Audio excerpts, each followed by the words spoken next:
விடுகிறேன். ஒரு கனமான பொருளை ஒரு இடத்துல இருந்து இன்னொரு இடத்துக்கு மாத்தோம். அழுத்தத்தை கொடுக்கும் போது இப்போ மேல போகும்.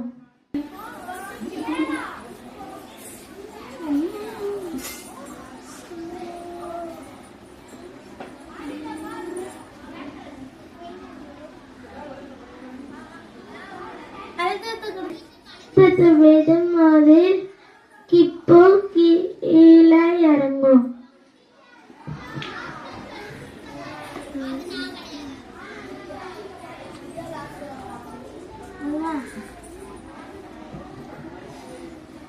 நன்றி.